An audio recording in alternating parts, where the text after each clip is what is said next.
one day Tesla is going to contact me and say, hey, come on, bring your car in and we're going to change your chip out, and then I'll have all the latest features. So I'm often asked, what is the difference between autopilot and full self-driving? So there are a few other options that we can talk about, but for now we're just going to pretend that you're buying a brand new Tesla, and it either comes with autopilot, which is now standard on every Tesla, except one. Comment down below if you know what the one is. And full self-driving, which as of today, January 2020, is a $7,000 option. So I thought it'd be best just to demonstrate for you. But first of all, I have to say thank you to my newest enhanced autopilot patron, Robert H. Thank you so much, Robert. Stephanie and I really appreciate it. I do keep these in the front with me wherever I go. Thanks, everybody. This is autopilot. This is what you're going to get. So I have full self-driving, and there are some features that I can't turn off because of that. But if you have standard autopilot, it will keep your lane. So you see the two blue lines here. I don't have to touch the wheel, although if I wait long enough, it will bother me to touch the wheel. As you can see right there, this little blue graphic comes up. If you keep ignoring it, the car will pretty much just stop in its lane and put their hazards on.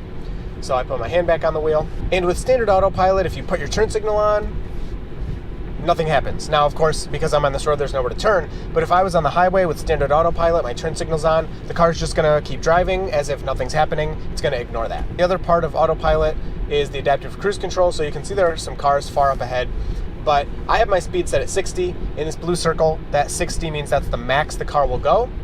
On local roads like this, you can only go 5 over the posted speed limit, which actually the speed limit here is 50, but it's wrong in the map, which is good for me. But let's say there was somebody in front of me going 50 miles an hour, then my car would go 50 miles an hour, would match them. I can use this scroll wheel here to set my following distance, and we're about to come up on a stop sign, and autopilot does not react to those yet, so I'm just gonna flick up on the stalk here and let my regen slow me down, and I will take over at this point. So that is pretty much all the standard autopilot will do. With standard autopilot, you also get adaptive cruise control. So if you just click down on the stalk once, now my speed is set at 58. I'm still steering. I have to stay within my lane. But again, if there's a slow car in front of me, my car will slow to keep from hitting them and just kind of keep pace with that car. Now, there are active safety features in autopilot, things like lane keep assist. If you go to drift out of your lane, let's see here, it doesn't work there. So the lines turn blue, that's my car has bumped me back into my lane. That comes standard. And so this time it's not doing it, but most of the time it will do that for you to keep you in your lane. And it's just a backup. It's not something you're supposed to rely on. It's not anywhere near as good as actually having autopilot on, but that comes standard in every car.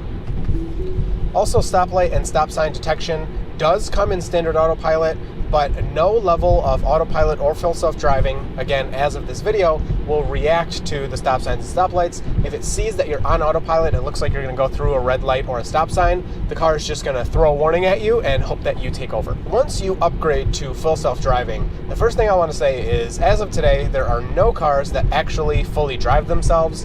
It's just the name Tesla gives their advanced software because of their hope of eventually and hopefully soon having the car actually fully driving itself in most conditions, meaning it can do red lights, it can do stop signs, it can do roundabouts, things like that, and you still will have to pay attention, but the car should be doing pretty much all of it. I think within the next few months, the goal of Tesla is to get these cars driving you from home to work with minimal interventions. Of course, in some corner cases or weird scenarios, you may need to take over, but for the most part, the goal is that you can get in your car, it'll take you where you're going, and that's it.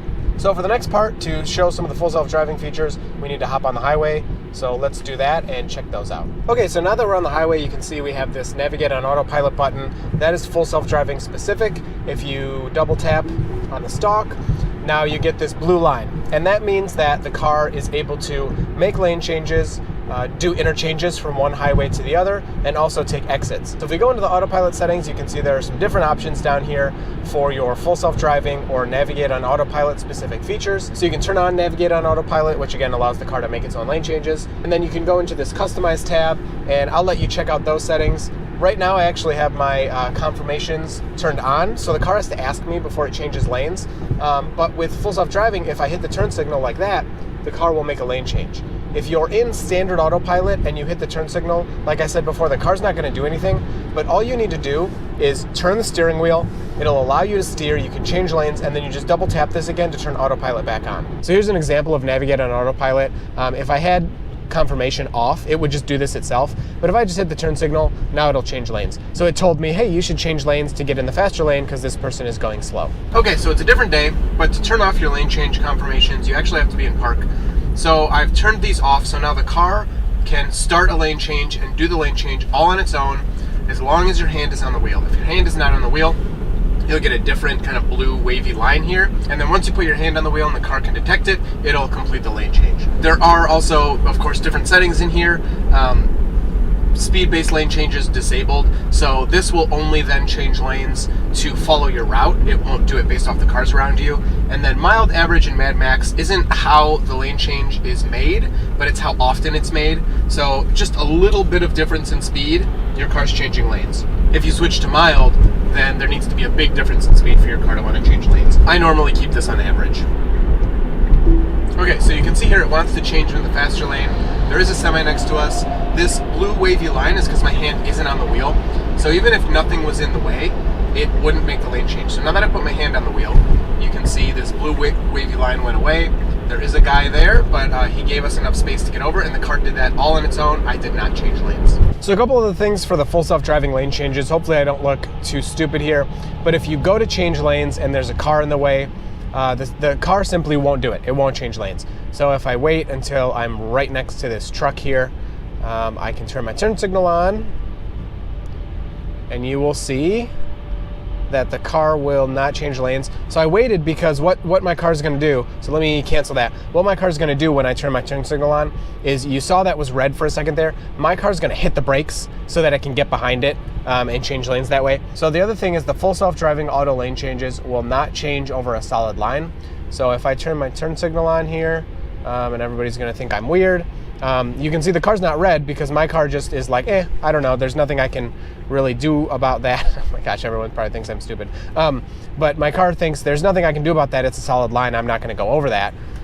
So it just simply won't complete the lane change. So when autopilot's on, there is a little bit of resistance in the wheel, but when your turn signal is actually on and you go to brake free, basically of autopilot, it's a lot easier than if the turn signal's off. So if you have standard autopilot, you want to just turn your turn signal on and then change lanes, because it'll make it a lot easier on you than having to kind of yank the wheel over. Just like in standard autopilot, you can see here, you do have to keep your hands on the wheel.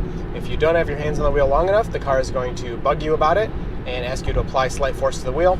So just a slight turning force in either direction. You want to hold it, you don't want to wiggle it. Sometimes that works, but it's not really the appropriate thing to do. Your other option to get rid of that nag is to use either scroll wheel button, if you change your speed or change your volume on the radio, and also hitting the turn signal will show the car that you're paying attention. So here you can see the speed keeping of autopilot. Again, my max speed is 78. I can increase that as much as I want, all the way to 90, which is the max. And the car's not gonna go any faster than the car in front of me.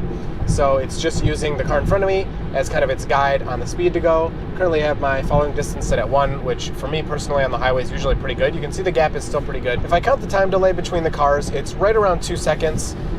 It could be a little longer to be a little safer, but with autopilot's quick response time, this for me, especially when there's a little bit of traffic, is a good gap, or else people keep cutting you off.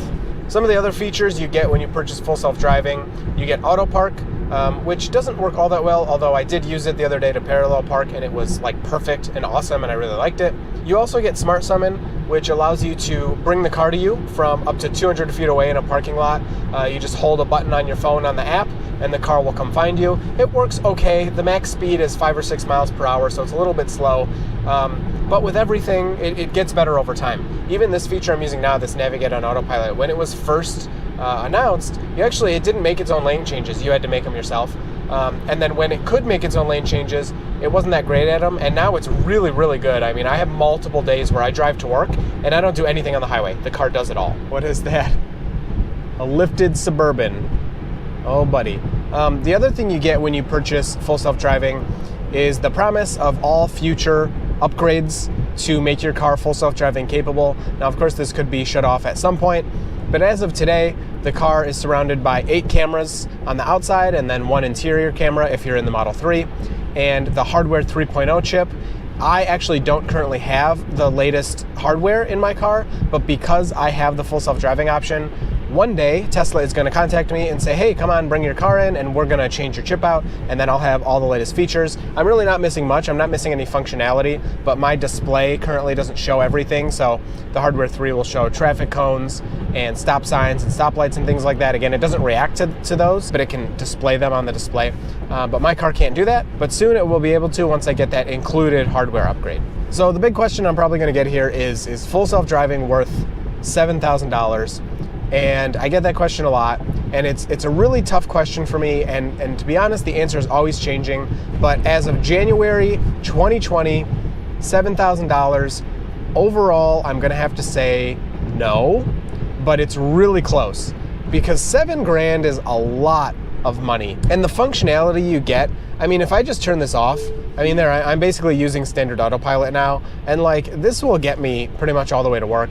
And to have to do lane changes yourself, I mean, that's the biggest thing right now you're getting with full self-driving, in my opinion, is the auto lane changes, and like to pay $7,000 for that. Now, of course, the other included benefits like Summon and the Auto Park, those are nice, but as of today, they're not all that useful. Auto Park actually works really well for me, but I hear a lot of complaints of people that don't like it. It is a little slow, and for the most part, you can just do the parking yourself a bit faster. Besides, maybe that parallel parking I did the other day was really good. I couldn't have really done it all that much faster, but the perpendicular parking is not all that special. So the biggest thing that would make me say that you should spend the $7,000 on full self-driving is that over time, full self-driving gets more expensive as Tesla adds features. So right now it's $7,000. A few months ago, it was actually only $6,000. But once they added the Smart Summon, they raised it to $7,000. And I do feel that within the next few months, they're gonna add some really cool abilities to full self-driving. Now, they are delayed a lot on some of the things they've been promising, but they're promising some pretty cool stuff. And that's kind of the way it goes. Tesla's usually late with stuff. But lately, Tesla's been showing that they're not doing that anymore. They are under-promising and over-delivering, and better late than never. And eventually, we are getting these features. At least the stop sign and the stoplight recognition, it's coming. And in my opinion, it's coming soon. Within the next 3 months or so, I think we're gonna have that on hardware 3 with full self-driving. And at that point, if they raise the price another grand, $8,000, then it may become worth it if it does those things well. And you'll be kicking yourself if you didn't spend the $7,000. And what if they raise it even more than $1,000 and make it something like $10,000 because the abilities are so good? That would be my biggest fear, is just FOMO, fear of missing out, and not wanting to lose that opportunity to have full self-driving, where at $7,000 I could have swung it, but it was expensive. And now if it's $10,000, it's like, I can't afford it, I'm not gonna do it. But then you're missing out on all those cool things. So that would be the one thing to kind of push me over the edge to say that you should get it. But of course, it's up to you. Some people $7,000 is nothing. Some people $7,000 is like a ton of money. I know to me, if it was $7,000 when I bought it, I don't think I would have done it. But those are my thoughts on full self-driving and the price. I will probably use this video as a reference until some big, huge features are released and everything changes. But for now, it's very hard for me to recommend because $7,000 is just so much money. All right, and just to demonstrate one more ability of full self-driving here, you can see the car took the exit all on its own. I didn't do that. It turned the turn signal on, got to the off-ramp, and it is completing it. Let me know if you have any more questions about this. I'm sure I didn't cover 100% of everything, but this is pretty much what you can expect as of January 2020. For your full self-driving versus Autopilot. Now, there are some other things about used cars I could cover, but I think that may be better for another video. If you have questions about that, the gist of it is there's enhanced Autopilot, which is, as of today, the same as full self-driving, although you won't get the hardware 3 upgrade. And there are cars that don't have Autopilot, but if they were made after a certain date, you can purchase it online. You can purchase base Autopilot for $3,000 or full self-driving for $7,000 on top of that, I believe. But this should be pretty much what you need to know for purchasing a new Tesla January 2020. If you're watching this in the future, even just like a couple months, like March 2020, things could be different. So comment down below and ask. I'll still respond to you even in a few months. And I may have actually updated a video if there are some huge changes. But overall, this should be a pretty good gist of what you need to know to decide between full self-driving and Autopilot. Welcome to the end of the video. If you're new here, which you probably are because over 80% of my views come from people that are not subscribed. What's up with that, guys? This is where I answer a question from you, so just a quick one today. Dirty Tesla, do you think the speed 0 to 60 in 5.5 seconds is slow? I want to get the Model Y. Should I get the extra 20 miles of range of the 0 to 60 in 3.5 seconds? Heck no, 5.5 seconds is not slow. That is still a really fast car. You will get used to the acceleration. If you get in the performance version and then go to the 5.5 seconds, it'll seem slow, but that is by no means a slow car. I would want the extra range, personally. That's what I would want. But if you're just basing it off that 0 to 60, save the money, get the slower time, unless you want to, take it to the track. All right, thanks for watching. I hope you enjoyed this one. You'll see me in the next video.